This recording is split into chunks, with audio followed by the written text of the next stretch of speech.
Good day बच्चों। मैं Shantaram sir, physics की फैकल्टी फ्रॉम मुंबई, आपका फिर से एक बार स्वागत करता हूँ। आज हम लोग डायमेंशंस देखने वाले हैं। यहाँ तक का जो पहला पार्ट है यूनिट्स एंड मेजरमेंट का, उसकी लिंक मेरे डिस्क्रिप्शन बॉक्स में मिलेगी। उसको अवश्य देखिए। और जहाँ पे वो ख़त्म होता है उसके आगे यानी यूजेस ऑफ डायमेंशंस मैं आज शुरू कर रहा हूँ। तो आइए देखते हैं यूजेस ऑफ डायमेंशंस। कापी किताबें निकालिए और लिखना शुरू करेंगे, लेकिन समझने के बाद। कोई भी डाउट हो आपका कमेंट्स में मुझे लिखिए, मैं उसका जवाब जरूर दूंगा। Uses of dimensions. तो सबसे पहला यूज बहुत ही आसान यूज है, समझ लीजिए इसे। To check. चेक करना है हमें। क्या चेक करना है sir? Yes, to check the correctness, यानी करेक्ट है या नहीं। अब कौन करेक्ट है या नहीं? तो to check the correctness of physical equation. तो जो भी हमारे फिजिक्स के इक्वेशंस होते हैं, बहुत सारे इक्वेशंस हैं। आपको न्यूटन्स इक्वेशंस ऑफ मोशन पता होगा, या जिन्हें हम काइनेमेटिकल इक्वेशंस कहते हैं।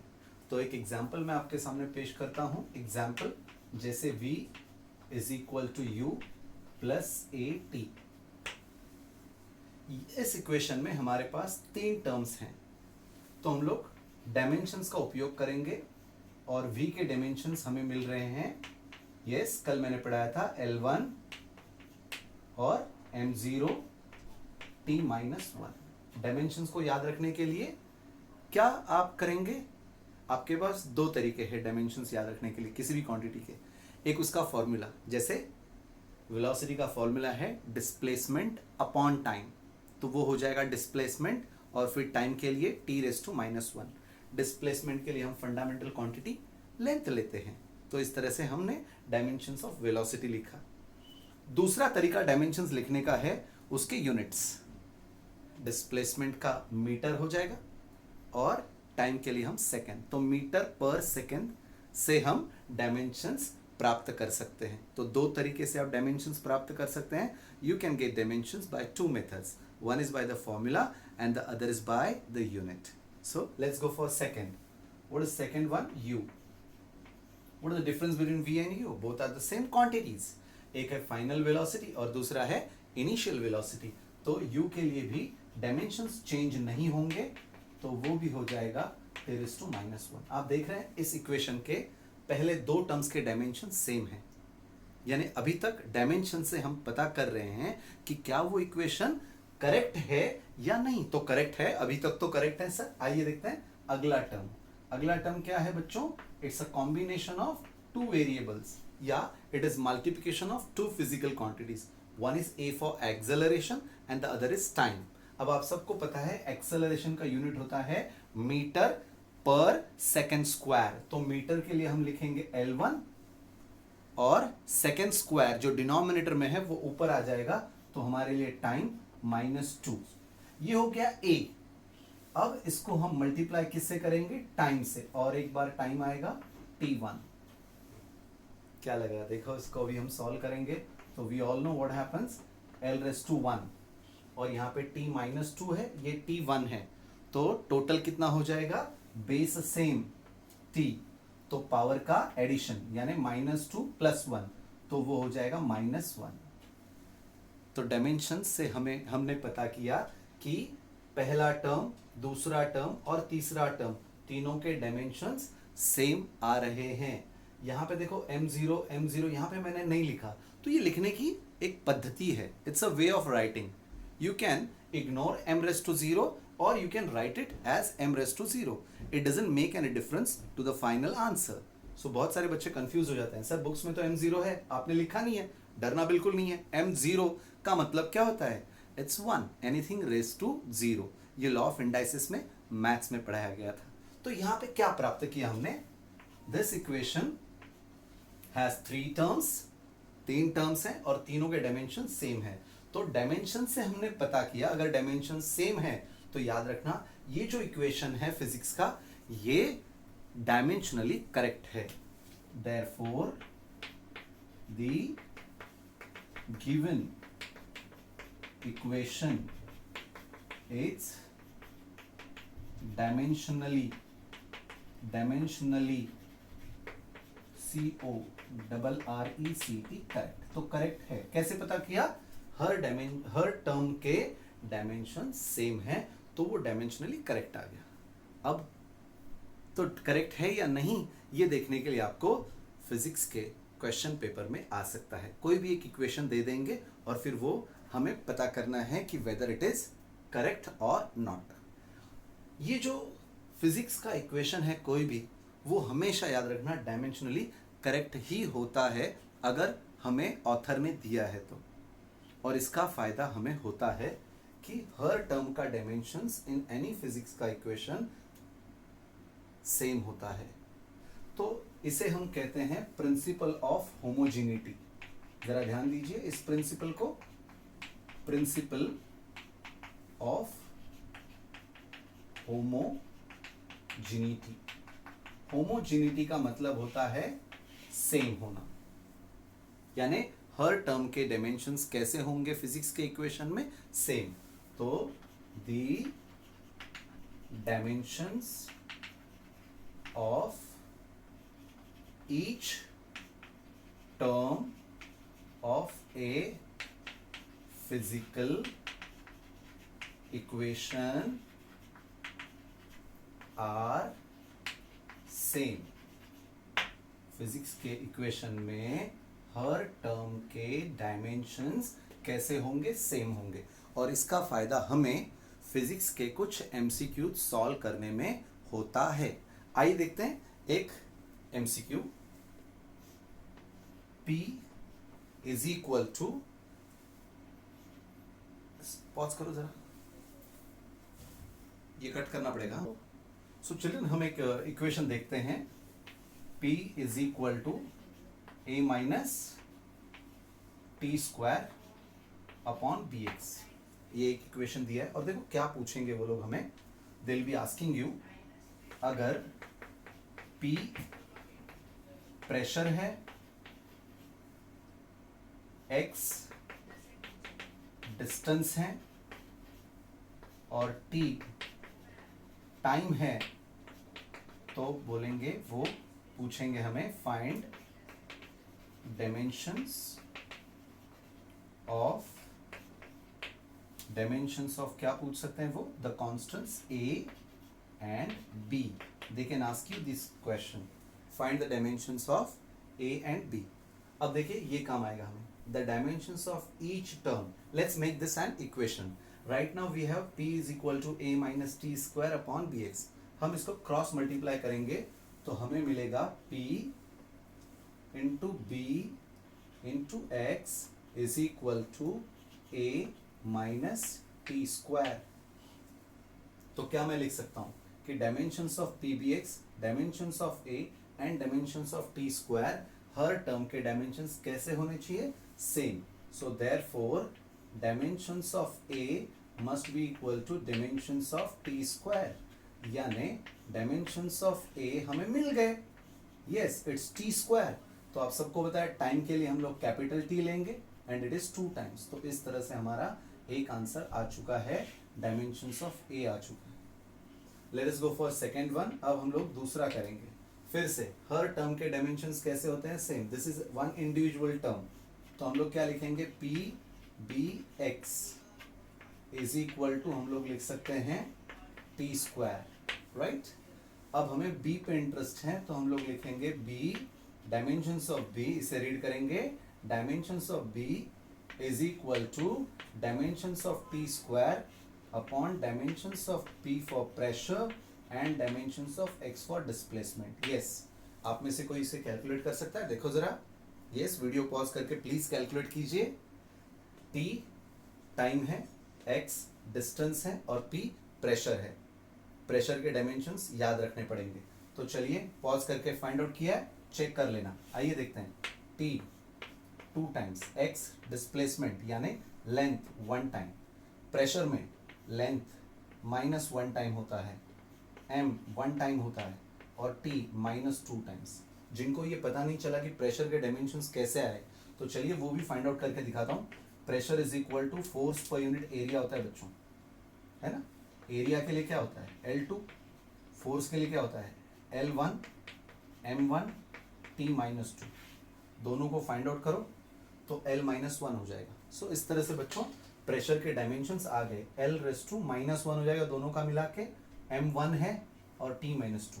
तो ये है प्रेशर के लिए, ये है डिस्प्लेसमेंट के लिए, और ये आपका प्यारा टाइम के लिए। चलो इनको मिला देते हैं तो we will be having final answer, यानी फाइंड डायमेंशंस। तो वो हो गया total L-1 and L1 L⁻⁴, जो ऊपर आएगा तो भी 0 हो जाएगा, M-1 और T-2 ऊपर आ जाएगा तो T+2 हो जाएगा, और टोटल हो जाएगा +2 एंड 2 टोटल 4 हो जाएगा। चलिए तो इस तरह से देखो find dimensions of a and b हमने फाइंड आउट किया, और वो फाइंड आउट करने के लिए हमने यूजेस में से ही जो to check the correctness of physical equation, ये जो यूज है इसको हमने इसकी एनालॉगी यानी सिमिलरली, अगर हर टर्म के डायमेंशंस अगर सेम है, इसका मतलब वेरी सिंपल है कि हम उस प्रॉपर्टी को यूज करके बाकी किसी भी टर्म्स के डायमेंशंस फाइंड आउट कर सकते हैं, जैसे अभी मैंने किया। ये जो प्रिंसिपल है इसे हमने नाम दिया है प्रिंसिपल ऑफ होमोजेनिटी। ठीक है, चलिए इसको जल्दी से लिख के लो, फिर हम लोग आगे बढ़ेंगे। तो चलिए बच्चों सेकेंड यूज की तरफ हम लोग आ रहे हैं। पहली यूज हो चुकी है to check the correctness of any physical equation.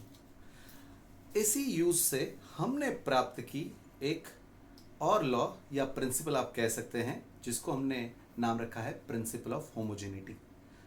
किसी भी फिजिकल इक्वेशन के हर टर्म के डिमेंशंस हमेशा सेम रहते हैं। In English, the dimensions of each and every term in a physical equation are always same. This can be used to find out many answers, especially in multiple choice questions for NEET and JEE. हम लोग second use की तरफ जा रहे हैं। आसान सा है, बहुत ही आसान है, जरा ध्यान देंगे। Second one, to establish the relation. Oh ये wonderful, to establish the relation. यहां पर रिलेशन यानी फिजिक्स का फॉर्मूला, ठीक है, तो याद रखना है टू एस्टैब्लिश द रिलेशन। ये जिंदगी में भी बहुत जरूरी है, टू एस्टैब्लिश द रिलेशन। तो यहां पर फिजिक्स में कैसे रिलेशन यानी फॉर्मूला हम लोग तैयार करने वाले हैं, वो मैं आपके सामने पेश करता हूं, of course with the help of dimensions. To establish the relation formula बनता है फिजिकल क्वांटिटी से, तो between DIFF ERENT different, PHY SICL physical quantities. ओहो दिख रहा है, ऐसे उम्मीद करता हूं। तो ये क्वांटिटीज हैं, डिफरेंट फिजिकल क्वांटिटीज। तो उसके लिए मैं एक एग्जांपल यूज कर रहा हूं, ध्यान देना। The time period of a simple pendulum, 9th standard में पढ़ा रहेगा।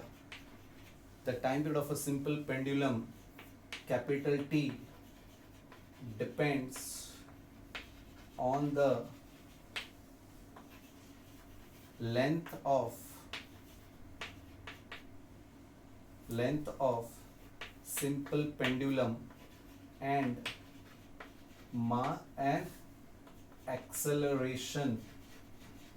and acceleration due to gravity.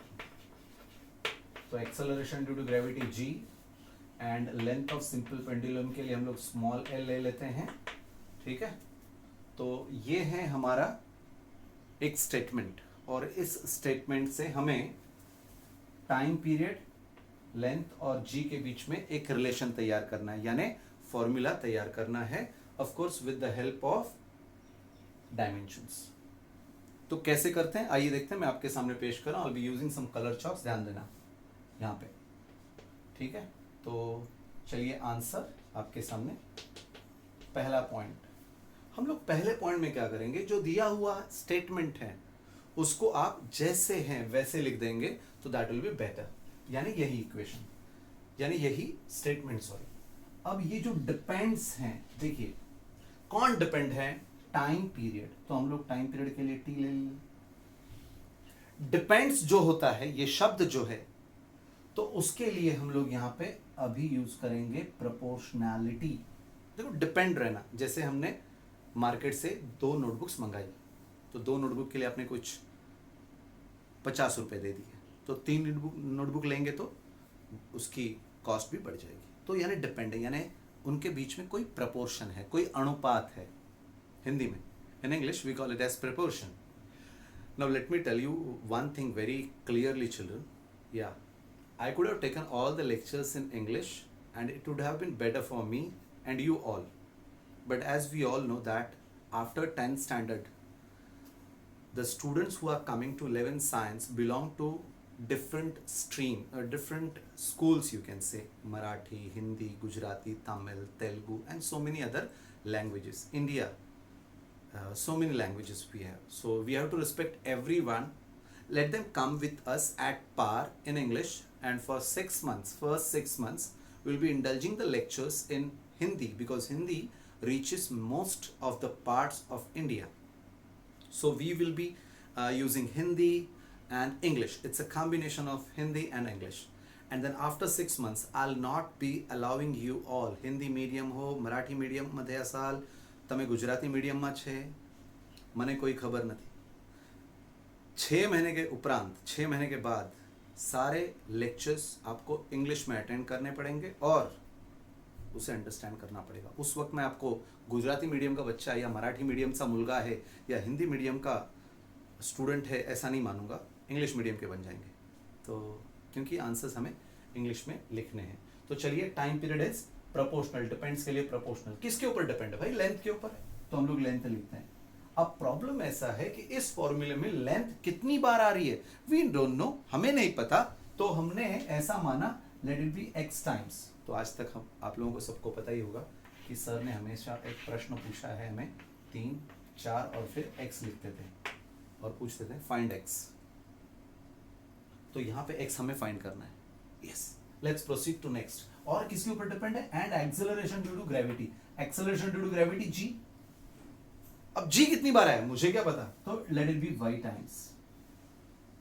So let's understand this. Now you have understood. तो जो उन्होंने जो स्टेटमेंट दिया है उसको मैंने एक मैथमेटिकल प्रोपोर्शनैलिटी में कन्वर्ट किया है। ओके, अब इसको हम इक्वेशन बनाएंगे।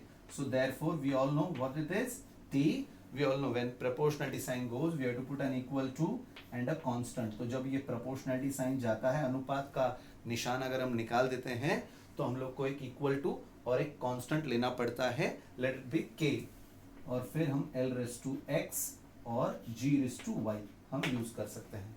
Late this be equation number 1। Now बच्चों, सबसे मेन पार्ट, पिछला यूज में मैंने आपको एक प्रिंसिपल पढ़ाया था, प्रिंसिपल ऑफ होमोजेनिटी। क्या बोला था? हर टर्म का डायमेंशन सेम होता है। यहाँ पे कितने टर्म्स हैं? Term number 1 and term number 2, दोनों के डायमेंशंस कैसे होने चाहिए? तो सेम होने चाहिए। आइए देखते हैं। Now according to principle of homogeneity,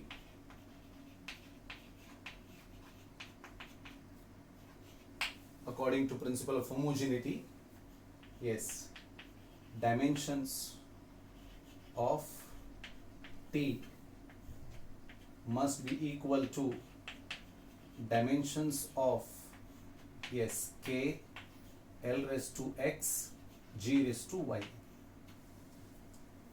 now her bar 2 he terms होंगे ऐसी कोई गारंटी नहीं है, जरूरी नहीं है। जब 3 होंगे तो हम लोग पहले 2 को और फिर दूसरे 2 को हम कंपेयर करके डायमेंशंस फाइंड आउट कर सकते हैं। अभी फिलहाल 2 ही टर्म्स है तो डायरेक्टली करूंगा। तो यहाँ पे मिल रहे हैं dimensions of t will be t raise to 1 is equal to dimensions of k बच्चों कौन है, कांस्टेंट। तो ये कांस्टेंट जो है एक प्योर नंबर है, ये मुझे पता है, तो आपको मैं बता देता हूँ। प्योर नंबर जब होता है जैसे 2, 3, 3.14 या कोई और नंबर, सिर्फ नंबर, तो नंबर्स को डायमेंशंस नहीं होते हैं। सो नंबर्स आर डायमेंशन लेस। सो के वोंट हैव एनी डायमेंशंस। तो डायमेंशन किसके बचते हैं, एल के डायमेंशंस लेंथ के लिए, तो लेंथ का एक्स आ जाएगा। Okay, L. और जी कौन है बच्चों, जी कौन है, what is g, acceleration due to gravity, यानी ग्रेविटेशनल फोर्स की वजह से जो आया है एक्सेलरेशन। जैसे ये चौक नीचे गिर रहा है because of acceleration due to gravity. और ये जो एक्सेलरेशन है इसका यूनिट हमने देखा था मीटर पर सेकेंड स्क्वायर, तो सेकेंड स्क्वायर ऊपर चला जाएगा, तो मीटर के लिए लेंथ L1 आ जाएगा और टाइम सेकेंड स्क्वायर के लिए हम लोग t लिखेंगे -2। क्या ये आपको सबको समझा है? और फिर हम सबको पता है g की पावर हमने क्या मानी है वहां पे, y। Let us solve this, please pay attention. अब इसको हम ऐसा लिख सकते हैं, l है नहीं है सर ऊपर, तो l⁻0 और यहां पे लिखेंगे t⁻1 इज इक्वल टू, अब देखो यहां पे क्या आ रहा है, l⁻x, यहां पे l⁻1 एंड y, तो l⁻1y, yes, power raise to power. Law of indices में पावर के ऊपर अगर पावर है तो उनके बीच में मल्टीप्लिकेशन होता है, याद रखना है। ये अलग है बच्चों, Lx और Ly, ये हो जाएगा l⁻x+y। देखो फर्क, हमेशा बच्चे कंफ्यूज होते हैं इसमें। So here bases are same, powers are to be added. Here power raise to power, it will be always multiplication, तो याद रखना है ये बात, ठीक है। Let us proceed to the next. No बच्चों, यहां पे मुझे l⁻y मिला और यहां पे मिलेगा t-2y बिकॉज दो पावर्स हैं। अब हम क्या करेंगे, बेस सेम है तो हम लोग क्या लिख सकते हैं, l⁻x+y और t⁻2y और यहां पे आ जाएगा l⁻0 t⁻1। नाउ चिल्ड्रन जरा ध्यान देना है मैथमेटिक्स में क्या होने वाला है। देखो यहां पे t⁻1 है, यहां पे t⁻2y है, तो हम लोग क्या कह सकते हैं, the powers of these dimensions must be same. क्यों भाई सेम होंगे, according to principle of homogeneity. Principle of homogeneity क्या कहता है कि हर टर्म के डायमेंशन सेम होते हैं, तो इसका मतलब इनकी जो पावर्स है वो भी सेम होनी चाहिए, है ना। तो हम लोग लिख सकते हैं comparing the powers of T and L, तो T and L we get यानी हमें मिलेगा, क्या मिलेगा, 1 इज इक्वल टू -2y, तो हमें y क्या मिलेगा बताइए, yes, y is equal to -1/2 मिलेगा। कैसे, चलिए -2 नीचे आ गया तो 1/-2, और ये माइनस साइन हम कहीं पर भी लिख सकते हैं, यस, -1/2 लिख सकते हैं, या फिर माइनस यहाँ पे सेंटर में, या फिर नीचे भी लिख सकते हैं, कोई फर्क पड़ेगा नहीं, लेकिन ये लिखने का तरीका ज्यादा बेटर है। तो y का आंसर आ चुका है, लेट इट बी, ओके, एक बॉक्स में रख देते हैं। अब हमें, जैसे मैंने t को कंपेयर किया एंड वी गॉट दिस, हमको दूसरा कंपैरिजन करना है x+y को, यानी t की पावर को मैंने कंपेयर किया पहले, है ना। अब हम किसको कंपेयर करेंगे, l की पावर को।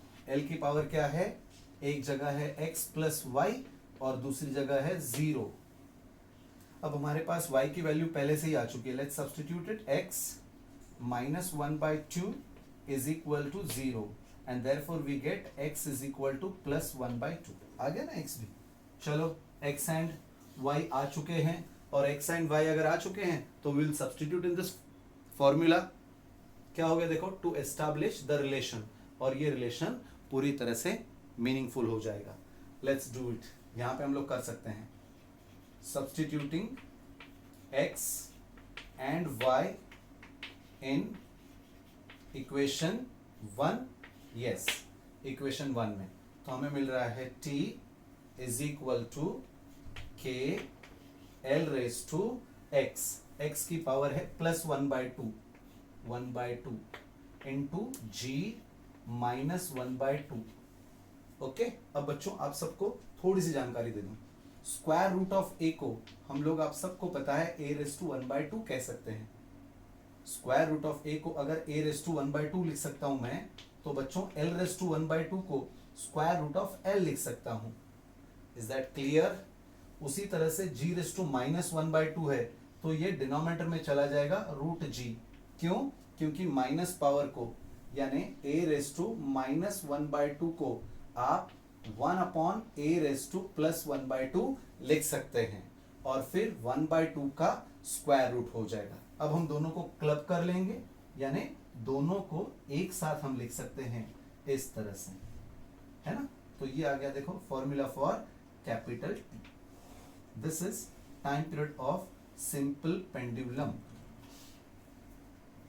कंफर्म? अब देखो, एक छोटा सा पॉइंट मैं क्लियर कर दूं, हमको डायमेंशन से k की वैल्यू नहीं मिलती है। क्यों? क्योंकि k खुद डायमेंशन लेस है। तो जिसके पास डायमेंशंस नहीं है, तो उसके डायमेंशंस हम या उसकी वैल्यू हम प्राप्त नहीं कर सकते हैं। We won't be able to find the value of any quantity which is dimensionless. So here we won't be getting that. That is one of the drawback of dimensions, or we can call it as limitation. अभी हम limitation में नहीं जा रहे हैं, use में जा रहे हैं। सेकेंड यूज बच्चों, टू एस्टैब्लिश कर दिया। क्या किया? रिलेशन यानी फॉर्मूला किसके बीच में? Between different physical quantity, time period of simple pendulum, length of simple pendulum और एक्सेलरेशन ड्यू टू ग्रेविटी। ये तीनों के बीच का रिलेशन अभी अभी हमने प्राप्त किया है। ऐसा आप कोई भी फॉर्मूला बना सकते हैं बाय यूजिंग डायमेंशंस। तो बच्चों इसको लिख लो, और कोई भी डाउट है तो आप कृपया कमेंट बॉक्स में जरूर लिखिए। और एक, जैसे मैंने एक सॉल्व किया है, वैसे आप भी 11th की टेक्स्ट बुक को रेफर करके कोई भी एक इक्वेशन तैयार करो। डाउट है तो भेजिए, डाउट क्लियर हो जाएगा, इसकी मैं गारंटी देता हूं। ठीक है, लिख लो जल्दी से। चलिए बच्चों, 2 यूज हो चुके हैं, अब मैं आपके सामने पेश कर रहा हूं तीसरा यूज। यूजेस ऑफ डायमेंशन चालू है, 2 यूज हो चुके हैं और तीसरा यूज है, बहुत ही इंपॉर्टेंट यूज है। यस चिल्ड्रन, आइए देखते हैं क्या है वो। टू फाइंड, ढूंढना है, टू फाइंड, ढूंढना है। क्या ढूंढना है भाई? To find the conversion factor. Factor से तो पता चल रहा होगा कोई नंबर है, कन्वर्जन करना है, यानी जैसे किलोग्राम को ग्राम में करेंगे तो कुछ नंबर आता है। यस बच्चों, आप सबको पता है 1 किलो में 1 किलोग्राम हैज 1000 ग्राम। सो इसे हम लोग कहते हैं कन्वर्जन फैक्टर। तो ये फाइंड करना है आज, नहीं इतना आसान तो नहीं है। आइए देखते हैं। To find the conversion factor between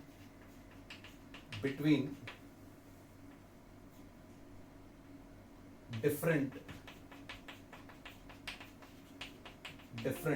हाँ देखो, बिटवीन डिफरेंट क्या है, ये कौन है? यूनिट्स है, और क्या? Between different units of A P Q है बच्चों, माफ करना लेकिन पी क्यू लिख दिया मैंने। अब बताइए, पिछले लेक्चर में बताया था पी क्यू क्या होता है? It is of course physical quantity. तो फिजिकल क्वांटिटी के जो डिफरेंट अलग अलग यूनिट्स होते हैं, उनके बीच में जो कन्वर्जन फैक्टर है, जो नंबर आएगा, 1 किलो में कितने ग्राम, 1 मीटर में कितने मीटर, 1 मीटर में कितने नैनोमीटर एंड ऑल, ये सब फाइंड करने के लिए हम डायमेंशंस का यूज कर सकते हैं। हम लोग एक बहुत ही आसान सी क्वांटिटी अब लेते हैं, जैसे फोर्स। बच्चों फोर्स, आप सबको पता है फोर्स के लिए 1 न्यूटन होता है, और उस 1 न्यूटन में कितने डाइन्स होते हैं? 10⁵ डाइन्स। जिन बच्चों को याद नहीं है मैं समझा दूं, N is for Newton, Newton is the SI unit of force, और डाइन जो होता है, यस एस के लिखने की जरूरत नहीं है गुरुजी, ये नंबर बता देता है। यस, प्लूरल में नहीं होते हैं यूनिट्स, तो डाइन इज CGS यूनिट। अब मुझे ये प्रूव करना है, कैसे सर ये तो बताइए। आमतौर पे बच्चों को देखो, किलो में कितने ग्राम होते हैं ये पता है, 1000 ग्राम। मीटर में कितने सेंटीमीटर होते हैं, तो बच्चों को 100 सेंटीमीटर होते हैं, ये पता है ना। ये पता नहीं है ऐसा नहीं मैं मान रहा हूँ, चलो पता भी होगा, लेकिन अब हमें ये पता करना है कि कैसे। तो let's understand that, it's very easy, और उसके लिए हमें यूज करने हैं डायमेंशंस। तो बच्चों आइए देखते हैं प्रूफ। तो सबसे पहले हम लोग लिखेंगे newton and dyne are SI and CGS units of FORC force, है ना। तो हम लोग लिख सकते हैं therefore let एक न्यूटन में कितने डाइन्स वो बोल रही है, प्रूव करो 10⁵. लेकिन हमें पता नहीं है, मुझे नहीं पता, आई डोंट नो, मुझे नहीं पता, मैं साबित करूंगा ना वो, तभी तो मेरा प्रूफ माना जाएगा। अगर मैं पहले से लिखूंगा है तो मैंने मान लिया है, लेकिन मैंने माना नहीं है, मैं प्रूव करूंगा। आइए देखते हैं कैसे। Please pay attention, let us go for second point. तो एक न्यूटन में x डाइन से अभी फिलहाल, और ये x हमें फाइंड करना है। अब सेकंड पॉइंट। नाउ चिल्ड्रन, आप सबको मैंने पहले लेक्चर में पढ़ाया है। जिन बच्चों को ये डायमेंशंस के बारे में कुछ भी पता नहीं है, वो डिस्क्रिप्शन में मैंने लिंक दे रखी है, वो वीडियो को ज़रूर देखें, उसके बाद ही ये सेकंड वीडियो देखना। कृपया सेकंड वीडियो तभी देखना जब मेरा आप पहला वीडियो देखें, तो आपको ये पता चलेगा कि किसी भी फिजिकल क्वांटिटी को जब मुझे लिखना है, यानी फोर्स कितना है, तो आई विल बी राइटिंग 20 न्यूटन। तो 20 क्या है, मैंने आपको समझाया ये सारा फर्स्ट लेक्चर में। मैग्नीट्यूड और न्यूटन होगा यूनिट। तो बच्चों किसी भी क्वांटिटी को एक्सप्रेस करने के लिए हमें एक नंबर चाहिए और यूनिट चाहिए, यानी एक नंबर चाहिए, यूनिट चाहिए, एक नंबर चाहिए, एक यूनिट चाहिए। तो let it be n1 u1 is equal to n2 u2, n1 u1 is equal to n2 u2, जिसमें से n2 हमें पता नहीं है। Okay, let's proceed. अब हम लोग ऐसा लिख सकते हैं, ध्यान देना जरा, प्लीज पे अटेंशन। ये तो 1 into yes dimensions L1 M1 T-2। क्या लिखा मैंने, यूनिट की जगह पे मैंने क्या लिखा, डायमेंशंस लिखा। यूनिट की जगह पे मैंने क्या लिखा, डायमेंशंस लिखा। ये यूनिट कौन से टाइप का है, न्यूटन टाइप का है, यानी SI है।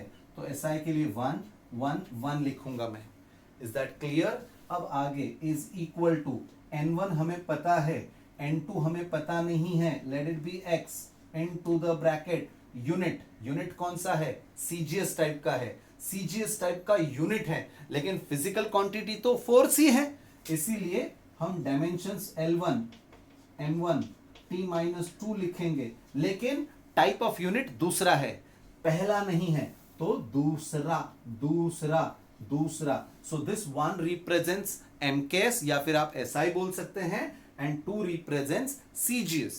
ओके, ये 1 यानी MKS और 2 यानी CGS। अब देखिए हम लिख सकते हैं 1, ओके नहीं मैं 1 क्यों लिखूं गुरुजी, आपको तो x चाहिए, तो अब मैं x कैसे लिखूंगा, x is equal to, yes when we write x is equal to, ये जो पार्ट है ये यहां पे इसके डिनोमिनेटर में चला जाएगा। तो मैं कैसे लिखूंगा, L1 M1 T-2 in the first type of units यानी MKS, divide by L1 M1 T-2 in second type of unit that is CGS।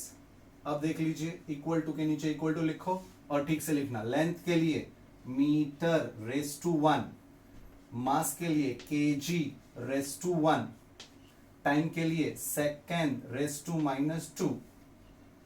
अच्छा ये कैसे क्या आपको पता चला, क्योंकि यहां पे उन्होंने दिया है न्यूटन जो SI यूनिट सिस्टम में है, और SI यूनिट सिस्टम में लेंथ के लिए मीटर, मास के लिए kg, टाइम के लिए सेकेंड।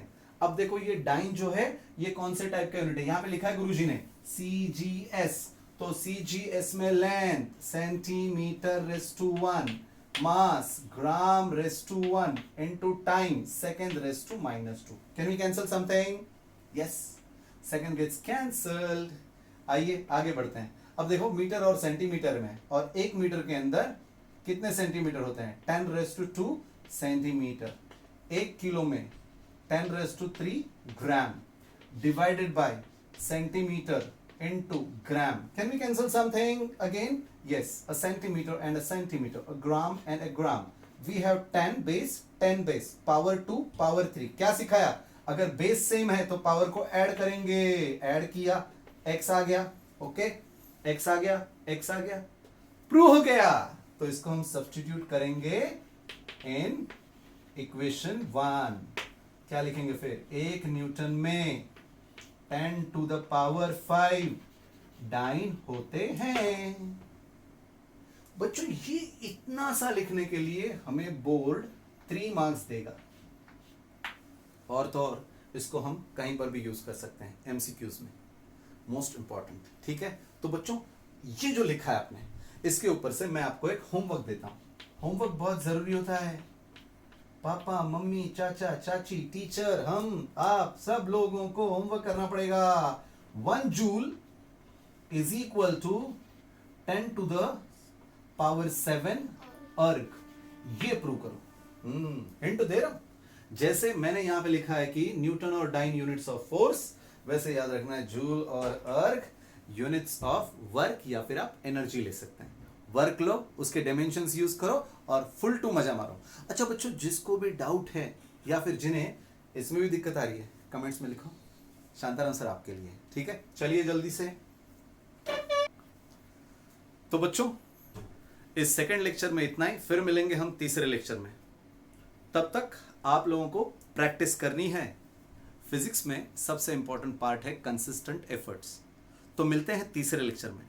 आपको ये लेक्चर पसंद आया हो तो कृपया लाइक और सब्सक्राइब जरूर कीजिए। Thank you very much.